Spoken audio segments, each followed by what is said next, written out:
आंगन में तुलसा लगाना हमारी सखी, आंगन में तुलसा लगाना हमारी सखी। तुलसा की सेवा ठाकुर की पूजा, तुलसा की सेवा ठाकुर की पूजा। जीवन को सफल बनाना हमारी सखी, आंगन में तुलसा लगाना हमारी सखी। हरे कृष्णा हरे राधा। जय हो तुलसी मैया की। ओम नमो भगवते वासुदेवाय। आज इस वीडियो में आप सुनेंगे मोहिनी एकादशी की कथा, बैसाख मास की मोहिनी एकादशी की कथा और भगवान विष्णु जी के मोहिनी अवतार का दिव्य रहस्य भी आप इस वीडियो में सुन सकेंगे।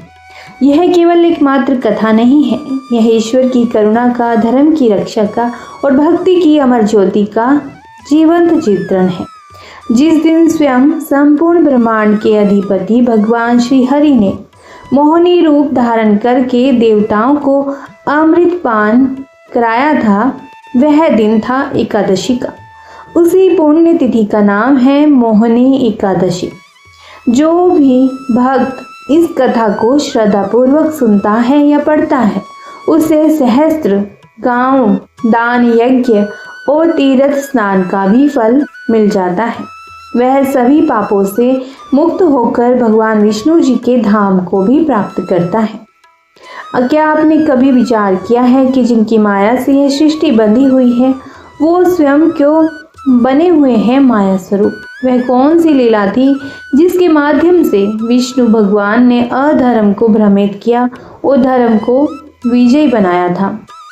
मोहिनी एकादशी केवल व्रत का दिन नहीं है, यह आत्मा के मोह से मुक्ति का द्वार है। यह व्रत मोह, माया और पाप की बेड़ियों को काटने वाला एक दिव्य उपाय है और इसकी कथा सुनने मात्र से ही आपके जन्मों के पाप बंधन नष्ट हो जाते हैं और प्रभु की कृपा सहज में ही प्राप्त हो जाती है। तो आइए हम सब मिलकर हृदय में श्रद्धा भाव बना करके, मन में पूर्ण विश्वास रखकर और आत्मा में भक्ति लेकर के श्रवण करें उस अद्भुत कथा को, जिसे सुनकर स्वयं श्री राम ने भी अपने गुरुदेव वशिष्ठ जी से मोक्ष का मार्ग जान लिया था। जय श्री हरि। हिंदू पंचांग के अनुसार 7 मई 2025 को सुबह 10:19 पर एकादशी तिथि आरंभ हो जाएगी और 8 मई 2025 को दोपहर 12:29 पर एकादशी तिथि समाप्त होगी। उदया तिथि में मोहिनी एकादशी का व्रत 8 मई 2025 यानी कि गुरुवार को ही रखा जाएगा और इस दिन भगवान विष्णु जी के मोहिनी स्वरूप और माता लक्ष्मी की पूजा करने से आपके मन में जो भी इच्छाएं होंगी वे पूर्ण होंगी। मोहिनी एकादशी व्रत का पारण का समय रहेगा 9 मई 2025 को। शुभ मुहूर्त रहेगा इस दिन सुबह 5:34 से सुबह 8:16 तक। आइए आरंभ करते हैं मोहिनी एकादशी व्रत की कथा। जय श्री गणेश। बहुत प्राचीन समय की बात है। बैसाख मास में जब शीतल वायु मंद मंद बह रही थी और पुष्पों की सुगंध वातावरण में बह रही थी और वातावरण को पवित्र कर रही थी, तब धर्मराज युधिष्ठिर ने भगवान श्री कृष्ण से बहुत ही विनम्रता से पूछा, हे वसुदेव, आप तो त्रिकाल यज्ञ हैं, समस्त जीवों की हितैषी हैं। कृपया आप यह बताइए कि बैसाख मास के शुक्ल पक्ष की एकादशी का क्या नाम है, उसकी कथा किस प्रकार से है और इस व्रत का पालन करने से हमें क्या फल प्राप्त होता है और विधि कैसे है? कृपया कर विस्तार से सब कुछ कहिएगा, जिससे समस्त प्रजा को भी लाभ मिल सके। भगवान श्री कृष्ण मुस्कुराए। उन्होंने अपने नेत्रों में करुणा और वाणी में मधुरता रखते हुए कहा, हे धर्मराज, यह प्रश्न पूर्व काल में भगवान श्री राम ने भी अपने गुरुदेव महर्षि वशिष्ठ जी से पूछा था। आज मैं वही पावन व्रत कथा तुम्हें कहता हूँ, जिसे सुनकर मनुष्य समस्त पापों से मुक्त हो जाता है और उसे मोक्ष की भी प्राप्ति होती है। भगवान श्री राम ने एक दिन वशिष्ठ मुनि जी से प्रश्न किया, हे मुनिवर, कृपया करके मुझे कोई ऐसा व्रत बताइए जो समस्त पापों का विनाश कर दे, मोह जाल को काट डाले और जीवन को शुद्ध बना दे। वशिष्ठ मुनि बोले, हे राम, बैसाख मास के शुक्ल पक्ष की जो एकादशी होती है वह मोहिनी एकादशी के नाम से जानी जाती है। यह व्रत इतना प्रभावशाली है कि यदि कोई मनुष्य इसे पूर्ण श्रद्धा, भक्ति और नियम पूर्वक करता है तो वह जीवन के समस्त पापों से मुक्त होकर श्री हरि विष्णु के लोक को प्राप्त होता है। मुनि वशिष्ठ जी कथा को कहते हैं कि जो प्राचीन काल में घटित हुई थी, मैं उस कथा को कहता हूँ। एक समय की बात है, सरस्वती नदी के पवित्र तट पर भद्रावती नामक एक नगर था और वहाँ एक अत्यंत धर्मात्मा राजा राज्य किया करता था। उनका नाम था धृतिमान। वह चंद्रवंश में उत्पन्न हुए थे और अपनी न्यायप्रियता और धर्म पालन के लिए प्रसिद्ध थे। उसी नगर में एक धनवान वैश्य रहता था। उसका नाम था धनपाल। उसका हृदय अत्यंत पुण्यशील और करुणा से परिपूर्ण था। उसने अनेकों धर्मशालाएं, कुएं, बावड़ियां, मंदिर और गौशालाएं बनवाई थी। वह भूखे को अन्न, प्यासे को जल और दुखी को सांत्वना देता था। उसका जीवन प्रभु विष्णु की भक्ति में समर्पित था। धनपाल के 5 पुत्र थे, सुमना, मेधावी, सुकृति, धृतिमान और धृष्ट बुद्धि। 5वां पुत्र धृष्ट बुद्धि अपने नाम के अनुरूप ही था, अत्यंत दुराचारी, अपवित्र और अधर्मी। जुआ, शराब, स्त्रियों के पीछे भागना, चोरी का कर्म करना, दुर्व्यसन, कोई भी ऐसा पाप नहीं था जो उसने ना किया हो।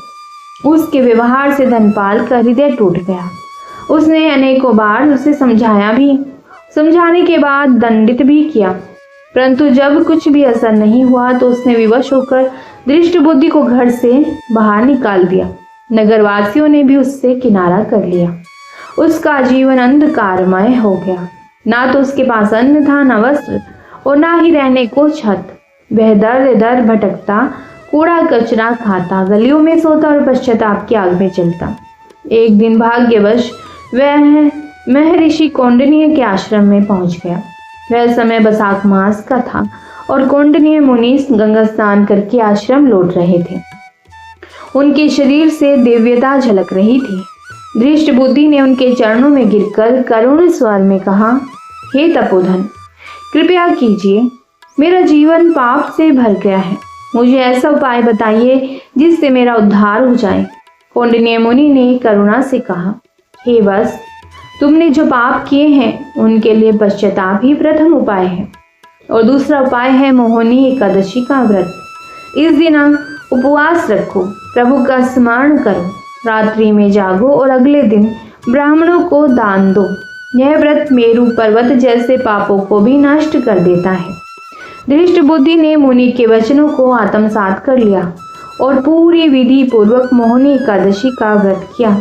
उसने दिन भर अन्न जल त्याग कर व्रत किया, रात्रि में भजन कीर्तन में भाग लिया और अगले दिन स्नान कर ब्राह्मणों को दान दक्षिणा देकर भोजन कराया। इस पुण्य व्रत के प्रभाव से उसका समस्त पाप धुल गया। वह निष्पाप हो गया और अंत समय में दिव्य देह प्राप्त कर गरुड़ पर आरूढ़ होकर श्री विष्णु धाम को चला गया। हे राम, यह मोहिनी एकादशी का व्रत ऐसा है जो न केवल जीवन की दिशा बदल देता है अपितु परलोक भी सुधर जाते हैं। फिर श्री कृष्ण जी युधिष्ठिर से कहते हैं, हे धर्मराज, जो मनुष्य इस व्रत को श्रद्धा से करता है उसे सहस्त्र गौदान, स्वर्ण दान और अन्नदान का फल प्राप्त होता है। यह व्रत धन, संतान, सौभाग्य और मोक्ष प्रदान करता है और जो भक्त केवल इस कथा को सुनते हैं वे भी पुण्य के भागी बनते हैं। हे धर्मनिष्ठों, मोहिनी एकादशी केवल एक व्रत नहीं है, यह मोह और माया के बंधनों को काटने वाला आत्मज्ञान का द्वार है। यह व्रत श्री हरि की उस लीला से जुड़ा है जब उन्होंने स्वयं मोहिनी रूप धारण किया था। देवताओं और दैत्यों ने जब समुद्र मंथन किया था तो अंत में अमृत निकला। उस अमृत के लिए दोनों पक्षों में संघर्ष हो गया। तब भगवान विष्णु जी ने मोहिनी रूप धारण कर असुरों को मोह में डालकर देवताओं को अमृतपान कराया था। उसी दिन से इस एकादशी को मोहिनी एकादशी कहने लगे। यह श्री हरि विष्णु जी के उस मोह विनाशक स्वरूप का स्मरण कराती है जिसमें वे स्वयं माया को पराजित करते हैं। जो मोहिनी एकादशी व्रत करता है वह मोह से मुक्त होता है, और जो यह कथा सच्चे मन से सुनता है या फिर पढ़ता है उसके जीवन में आनंद, शांति और श्री हरि की कृपा स्थायी हो जाती है। तो प्रेम से बोलिए जय श्री हरि, जय श्री विष्णु, जय श्री कृष्ण। मोहिनी एकादशी की जय। यह कथा केवल मोहिनी एकादशी से जुड़ी हुई नहीं है, अपितु यह भी दिखाती है कि जब भी देवताओं पर संकट आए हैं, भगवान विष्णु अपने अद्भुत रूपों में प्रकट होकर धर्म की रक्षा करते हैं। सनातन धर्म में भी भगवान विष्णु के अनेकों अवतार हुए हैं, जैसे कि मत्स्य कूर्म, वाराह, नरसिंह, वामन, परशुराम, राम, कृष्ण आदि। परंतु इन सभी में एक अवतार सबसे अनूठा है, मोहिनी अवतार। यह विष्णु भगवान का एकमात्र स्त्री रूप था, जिसमें उन्होंने नारी रूप में आकर देवताओं की रक्षा की और अमृत को असुरों के हाथों में जाने से बचाया। यह कथा केवल शक्ति और चातुर्य की नहीं, बल्कि धर्म और अधर्म के संघर्ष की भी है। इसमें छल, मोह, बलिदान और ब्रह्मा की योजना का गूढ़ रहस्य छिपा है। इस अद्भुत कथा को विस्तार से हम श्रवण कर लेते हैं। बहुत प्राचीन समय की बात है। त्रिलोक में अत्यंत उथल पुथल मची हुई थी। देवता और दानव दोनों ही स्वर्ग और पृथ्वी पर साम्राज्य के लिए प्रयासरत थे। वेदों का ज्ञान लुप्त प्राय हो गया था और तपस्वियों की साधना में भी विघ्न पड़ने लगे थे। उस समय के असुर, विशेषकर महाबली राक्षसों ने बहुत ही ज्यादा शक्ति अर्जित कर ली थी और देवताओं को उन्होंने हराकर स्वर्ग से निकाल दिया था। इंद्र, वरुण, अग्नि, यम सभी देवता त्रस्त हो उठे थे। उन्होंने ब्रह्मा जी से सलाह ली और फिर सब मिलकर क्षीरसागर में शयन कर रहे भगवान विष्णु जी के पास पहुंचे। भगवान विष्णु जी ने उनकी बातों को ध्यानपूर्वक श्रवण किया और उन्हें एक उपाय भी बताया। उन्होंने कहा कि अमृतत्व की प्राप्ति के लिए समुद्र मंथन करना अवश्य है, जिससे अमृत निकलेगा। यह अमृत देवताओं को बल भी प्रदान करेगा और वे असुरों को पराजित कर सकेंगे। लेकिन यह कार्य केवल देवताओं के वश का नहीं है, अतः असुरों को भी इसमें सहयोग देना पड़ेगा, साझीदार बनाना पड़ेगा। देवता और असुर दोनों पक्ष समुद्र मंथन के लिए इकट्ठे हो गए। मंदराचल पर्वत को मथानी और वासुकी नाग को रस्सी बनाकर उन्होंने समुद्र मंथन आरंभ किया। यह बहुत ही कठिन और लंबी प्रक्रिया थी। जब मंथन शुरू हुआ तो सबसे पहले हलाहल विष निकला, जो अत्यंत घातक और विनाशकारी था। कोई भी उसे ग्रहण करने को तैयार नहीं हुआ। जब समस्त देवता दानव भयभीत होकर पीछे हटने लगे, तब भगवान शिव ने संसार की रक्षा हेतु उस विष को अपने कंठ में धारण किया। तभी से वे नीलकंठ कहलाए। इसके पश्चात मंथन से एक एक करके रतन निकलने लगे। ऐरावत, हाथी, कामधेनु, कल्प वृक्ष, अप्सराएं, चंद्रमा और अंततः लक्ष्मी जी प्रकट हुई, जिन्हें भगवान विष्णु जी ने अपनी पत्नी के रूप में स्वीकार किया। मंथन का अंतिम और सबसे महत्वपूर्ण फल था अमृत कलश। जब भगवान धन्वंतरी अमृत कलश लेकर प्रकट हुए, तब देवता और असुर दोनों ही उसकी ओर लपके। असुर अमृत प्राप्त करने को लालायित थे और उनकी संख्या और शक्ति अधिक थी।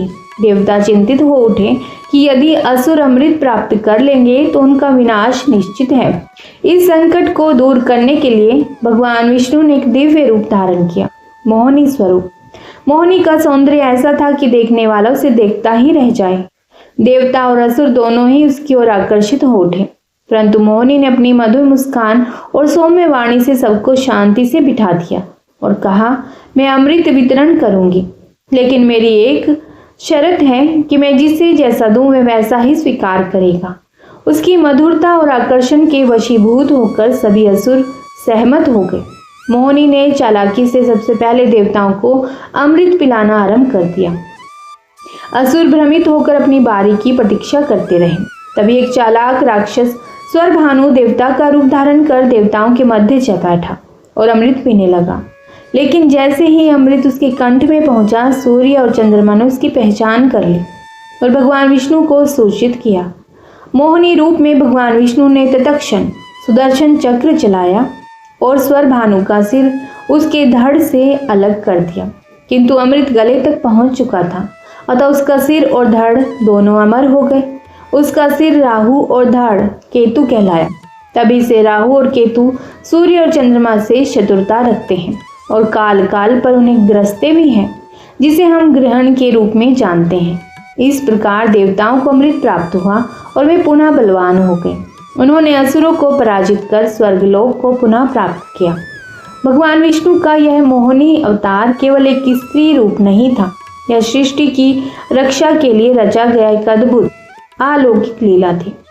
इस रूप में भगवान ने यह भी सिद्ध किया कि नारी का सौंदर्य केवल मोहित करने वाला नहीं, बल्कि संकट से उबारने वाला भी हो सकता है। यह मोहिनी अवतार न केवल पौराणिक दृष्टि से बल्कि आध्यात्मिक रूप से भी अत्यंत महत्वपूर्ण है। यह दर्शाता है कि भगवान जब भी सृष्टि में धर्म का ह्रास देखते हैं तब वह किसी न किसी रूप में अवतरित होकर धर्म की स्थापना करते हैं। मोहिनी एकादशी इसी मोहिनी अवतार की स्मृति में मनाया जाता है। इस दिन व्रत रखने से मोह का नाश होता है, चित्त शुद्ध होता है, हमारा मन साफ हो जाता है और भक्त जन भगवान विष्णु की कृपा के पात्र भी बनते हैं। जो व्यक्ति इस कथा को श्रद्धा पूर्वक सुनता या पढ़ता है उसे सहस्त्र गांव, दान, यज्ञ और तीर्थ स्नान का भी फल मिलता है। और यह कथा हमें यह भी सीख देती है कि विश्वास, धैर्य और भक्ति के साथ यदि हम जीवन की कठिनाइयों का सामना करें तो स्वयं भगवान हमारी सहायता के लिए किसी न किसी रूप में अवश्य ही प्रकट हो जाते हैं। श्री हरि विष्णु की जय, विष्णु भगवान की जय। मोहिनी एकादशी की आप सभी को बहुत बहुत शुभकामनाएं। दशमी तिथि को रात्रि में सात्विक भोजन करना चाहिए और काम क्रोध से दूर रहें। एकादशी के दिन ब्रह्म मुहूर्त में उठकर स्नान कर लें और व्रत का भी संकल्प ले लें। भगवान विष्णु जी की पूजा में तुलसी, पीले फूल, दीप, धूप नैवेद्य से जरूर करें। दिन भर उपवास करें, निर्जला या फलाहार जैसी आपकी इच्छा हो, और रात्रि में भजन कीर्तन करें और जागरण भी करें। और द्वादशी को ब्राह्मणों को भोजन करके दान दे करके व्रत का पारण भी करें। सहस्त्र गोदान जितना इस व्रत का पुण्य फल है। पूर्व जन्मों के पापों का यह नाश करता है, मोह माया और भ्रम से भी मुक्ति दिलाता है, विष्णु लोक की प्राप्ति कराता है। इस प्रकार मोहिनी एकादशी केवल एक व्रत नहीं अपितु आत्मा की शुद्धि के लिए और मोक्ष का साधन है। जो श्रद्धा से इस व्रत को करता है वह सभी पापों से मुक्त होकर भगवान विष्णु जी के धाम को प्राप्त करता है। यदि यह कथा आपको अच्छी लगी हो, पसंद आई हो तो इस वीडियो को लाइक जरूर कीजिएगा और कमेंट बॉक्स में लिखिएगा ओम नमो भगवते वासुदेवाय, हरे कृष्णा। और यदि आप इस चैनल पर पहली बार आए हैं तो चैनल को भी सब्सक्राइब जरूर कीजिएगा ताकि ऐसी पुरानी कथाएं आप लोगों तक पहुंचती रहें। जय श्री कृष्णा, जय श्री राधे। ओम नमो नारायण। जिसे एकादशी करनी है और एकादशी का फल प्राप्त करना है उनको यह नियम अपनाने चाहिए। एकादशी के लिए 3 दिनों का नियम होता है, एक तो दशमी का और एक द्वादशी का, और फिर जो बीच में एकादशी आती है उसको। इन 3 दिन में संयम रखना होता है बहुत अच्छी तरह से, तभी एकादशी का फल व्यक्ति को प्राप्त होता है। और नियम में सबसे पहले आते हैं कांसे के पात्र का त्याग। दशमी तिथि से ही आपको कांसे के पात्र का त्याग करना चाहिए, क्योंकि उसमें जिसमें मांस आदि बना हो उस रसोई का भोजन भी ग्रहण नहीं करना चाहिए। और मसूर की दाल, चने की दाल या कोई भी दाल हो उनको भी दूर ही रखना चाहिए। और शहद का भी त्याग करना चाहिए। और दशमी तिथि से ही रात का भोजन भी त्याग देना चाहिए। मैथुन आदि भी त्याग देना चाहिए। यह दशमी के दिन से ही करना चाहिए। और एक बार दशमी के दिन भोजन करके 24 घंटे में, क्योंकि एकादशी रहना है, तो कांसे का पात्र जिस रसोई में मांस बनाया हो उसके भोजन का त्याग करें। मसूर की दाल का, चने की दाल का और मधु का यानी कि शहद का त्याग करें। और एक और नियम है कि दोबारा भोजन करना, इसका भी आपको त्याग करना है। इन चीज़ों से भक्त को, वैष्णव को दूर रहना चाहिए। फिर एकादशी के व्रत के दिन भी कोई क्रीड़ा ना करें, जैसे कि आप लोग मोबाइल में गेम खेलते हैं वह भी ना खेलें। केवल प्रभु का नाम लेते रहें, प्रभु जप करते रहें। दिन में नींद ना लें और ना ही रात को नींद लेनी है, क्योंकि इस रात्रि में आपको जागरण करना है। पूरी रात जागकर आपको कीर्तन करना है। और दिन में तो सोना ही निषेध होता है, पान खाना भी निषेध है। और एकादशी को चावल भी नहीं खाने और दंत धावन भी नहीं करना, जैसे कि वृक्ष से तोड़कर जो दातुन की जाती है वह भी नहीं करनी। आप कुल्ले कर सकते हैं, 10-11 बारी पानी के कुल्ले कर लें, उससे ही मुंह निर्मल हो जाता है। दूसरे की निंदा करना, चर्चा करना, चुगली करना, यह कार्य भी आपको इस दिन नहीं करना है। ज़्यादा समय मौन व्रत ही धारण करके रखें। कोई चोरी करना, हिंसा करना, वाणी से, शरीर से, मन से किसी को भी दुख पहुंचाना अथवा प्रतिभोग करना, मैथुन करना, यह सब भी इस दिन वर्जित है। गुस्सा करना, किसी से झूठ बोलना, यह सब कार्य एकादशी को नहीं करने चाहिए। एकादशी के दिन आपको फलाहार शुद्ध रूप से करना चाहिए। कुछ लोग पकोड़े बनाकर खाते हैं गुट्टू के आटे के, वैसे किसी भी शास्त्र में ऐसा कुछ लिखा नहीं है, क्योंकि यह व्रत कुछ लोग तो निर्जला करते हैं, कुछ फलाहारी करते हैं। आपके पास फल है, दूध है, तो आप वह लेकर के भी यह व्रत कर सकते हैं। बार बार कुछ फलाहार लेते रहें तो वह भी नियम नहीं है। और द्वादशी के नियम में भी कहा गया है कि जिस घर में लोग नशा करते हैं, जिस रसोई में मांस बनता हो, उस रसोई का आपको भोजन नहीं करना है। और द्वादशी को भी आपको शहद नहीं खाना और तेल के बने पदार्थ भी नहीं खाने, यानी कि घी में छौंका लगा करके आप अपने व्रत का पालन कर सकते हैं। और द्वादशी को भी आप बहुत ज़्यादा भोजन ना करें, झूठ ना बोलें और शरीर से बहुत ज़्यादा कार्य ना लें, क्योंकि एकादशी पर व्रत रखकर आपको थकावट भी हो रही होती है। तो द्वादशी को ही अब सारी कसर ना निकाल लें। और द्वादशी के नियमों भी कहा गया है कि आपको पवित्र भोजन करना है, मैथुन नहीं करना है, और जिन चीज़ों का स्पर्श नहीं किया जाता है उनको स्पर्श नहीं करना है, और ऐसे पदार्थ भी नहीं खाने हैं। द्वादशी में मसूर की दाल का भी त्याग करना है। जो द्वादशी को इन नियमों का पालन करता है, यानी कि दशमी, एकादशी, द्वादशी तक इन नियमों का पालन करता है, तब उसे एकादशी के व्रत का पूर्ण फल प्राप्त होता है। कुछ लोग तो ऐसे भी होते हैं कि गंगा जल पीकर के इस व्रत को कर लेते हैं। कुछ लोग निर्जला एकादशी भी करते हैं। आप मनमाने आचरण से व्रत को ना करें, जैसे हमारे शास्त्रों में बताया गया है आप वैसे ही व्रत करें। इस प्रकार से आप एकादशी का व्रत अपना संपूर्ण कर सकते हैं।